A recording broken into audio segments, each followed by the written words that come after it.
इसके बाद क्या इरादा है करने का? अर्तुरुल का वो आपका जो कैरेक्टर है वो तो अब एग्जिस्ट नहीं कर रहा है इसमें। तो अगला क्या प्रोजेक्ट है जहां हम पाकिस्तानी फैंस भी आपको देख सकें और जहां टर्किश एक्टर्स टर्किश आपके जो बाकी आपके फैंस हैं वो भी आपको देख सकें? जी हाँ, मैंने अपना अगला प्रोजेक्ट शुरू कर दिया है।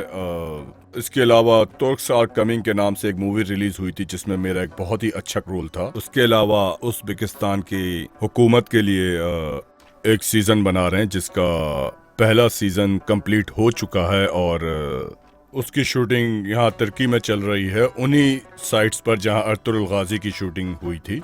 और उसके पहले सीजन का 9वां एपिसोड उज़्बेकिस्तान में ऑन एयर है और उसके दूसरे सीजन की तैयारियां चल रही हैं। ये जो ड्रामा है ये भी अर्तुरुल गाजी के जैसा ही है। मुझे उम्मीद है कि ये ड्रामा भी लोगों को बहुत पसंद आएगा। इस ड्रामे में जो लोकेशंस दिखाई गई हैं, जो कॉस्ट्यूम्स हैं, हथियार हैं, सभी अर्तुरुल गाजी से मुशाबत रखते हैं। तो ये बाल अब आप तभी कटवाएंगे जब वो वाला ख़त्म होगा? मतलब ये जो बाल आपने बढ़ाए थे, ये आपके सीरियल में जो बाल बढ़े थे वो आपके अपने ही बाल थे या वो आपने एक्सटेंशंस लगाई थी?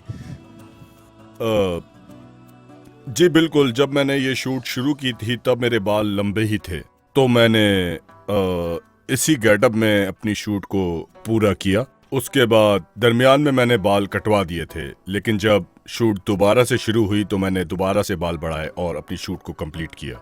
अब चूंकि मेरा दूसरा प्रोजेक्ट भी ऐसा है जिसमें मेरे कैरेक्टर के बाल लंबे दिखाए गए हैं, तो इसी वजह से मैं अपने बाल नहीं कटवा पाया।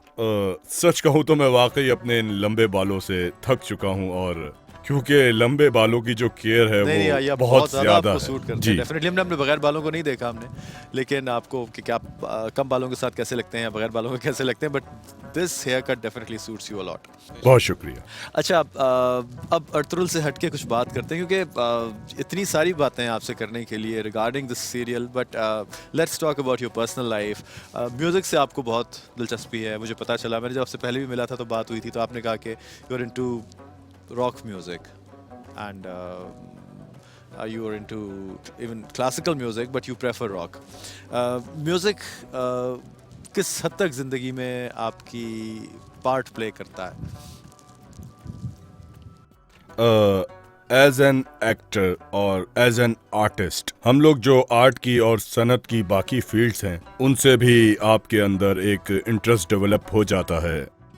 पर्सनल यानी हॉबी के तौर पर हर शख्स की किसी न किसी चीज में दिलचस्पी होती है। जैसे कि कुछ लोग अदबियात पसंद करते हैं तो कुछ लोग पेंटिंग करना पसंद करते हैं, लेकिन मेरे लिए जिसे आप हॉबी कह सकते हैं या मेरी पसंद कह सकते हैं, मेरे जो दिल के करीब चीज है वो मेरे लिए म्यूजिक है। क्योंकि मेरा ये मानना है कि जब आप म्यूजिक सुनते हैं या फिर कंपोज करते हैं तो आपके दिमाग के वो हिस्से भी काम करते हैं जो कि नॉर्मली नहीं करते। और स्पेशली जब मैं अपना कोई सिनेरियो या कोई कैरेक्टर सुनता हूँ तो मेरे दिमाग में अपना ही एक कोई म्यूजिक चलना शुरू हो जाता है, जिससे मुझे अपना काम करने में काफी हेल्प मिलती है और मजा आता है।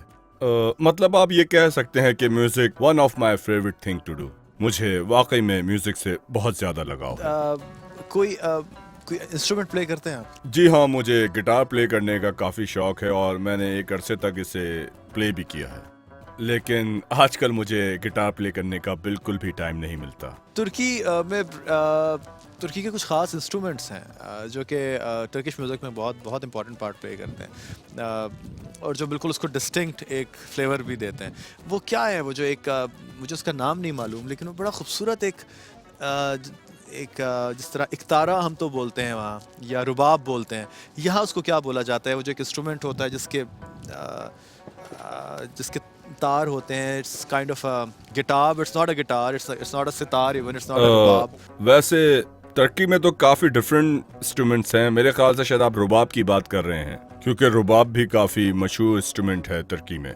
अच्छा, पाकिस्तान से आपको बड़े अच्छे अच्छे पैगामात आते होंगे और पाकिस्तान से बड़े अच्छे अच्छे कमेंट्स आते होंगे सोशल मीडिया के ऊपर, और अब तो ये बड़ा आसान हो गया है कि किसी भी एक्टर को अप्रोच करना और उसको डायरेक्ट कोई मैसेज करना।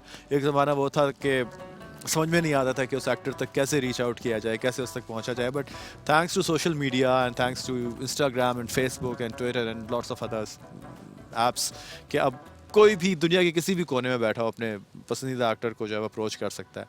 आपको सबसे इंटरेस्टिंग पैगाम क्या आया, और पाकिस्तान से आया तो ज़रा बताइए कि क्या था वो?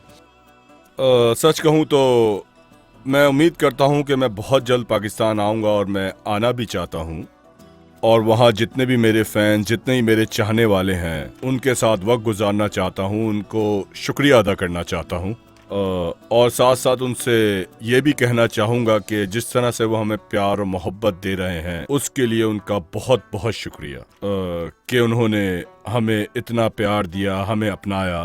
तो इन सब चीज़ों के लिए उनका शुक्रिया अदा करना चाहूँगा और उनसे ये कहना चाहूँगा कि बहुत जल्द पाकिस्तान में मुलाकात होगी।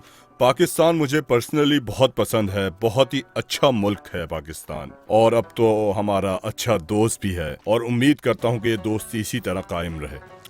आपका बहुत बहुत शुक्रिया कि आप आए और अपने पाकिस्तान के फैंस को आप कोई ऐसा पैगाम दें जो वो सुनना चाह रहे हो आपसे।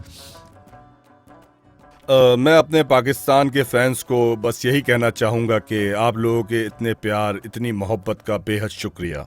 आप लोगों के इतने प्यार से, इतनी हौसला अफजाई से हमें बहुत खुशी मिलती है और हमें ऐसा लगता है कि जो काम हमने किया है, जितनी मेहनत हमने इस काम में की है, वो रायगा नहीं गई, बल्कि आप लोगों ने हमारे काम को सराहा, हमें शाबाशी दी, मोहब्बत दी, प्यार दिया, जिसके लिए मैं आपका शुक्रगुजार हूँ। और इंशाल्लाह मेरी कोशिश है कि आप लोगों के लिए और भी अच्छे अच्छे प्रोजेक्ट्स बनाऊं और भी अच्छी तरह से उसमें एक्ट करूं ताकि आप लोग और भी ज़्यादा पसंद करें और हमारे काम को सराहें। हमें सिर्फ आपके प्यार और मोहब्बत की ज़रूरत है और बहुत अच्छा लगता है जब आप लोग हमें इतना प्यार और मोहब्बत देते हैं। एक बार दिल की गहराइयों से फिर से शुक्रिया मेरे सारे चाहने वालों को। बहुत बहुत शुक्रिया कि आप यहाँ तशरीफ़ लाए। बहुत बहुत शुक्रिया कि आपने अपना वक्त दिया। आप लोगों का बहुत बहुत शुक्रिया कि आप बराने रहमत को देख रहे हैं, पसंद कर रहे हैं। आज टीवी पे रमज़ान मुबारक की ख़ास ट्रांसमिशन जो हम आपके लिए लेकर आ रहे हैं पाकिस्तान से और साथ साथ तुर्की से भी। इसी तरह हम आपको तुर्की के मशहूर अदाकारों से मिलवाते रहेंगे, आपको तुर्की के खूबसूरत मकामात की सैर करवाते रहेंगे, मकामात मुक़द्दसा को दिखाते रहेंगे। आप देखते रहिए बराने रहमत आज टीवी पे मेरे साथ, यानी पाकिस्तान से रीमा जी और तुर्की से मैं, और इसी तरह ये सिलसिला कंटिन्यू रहेगा। देखते रहिए बराने रहमत।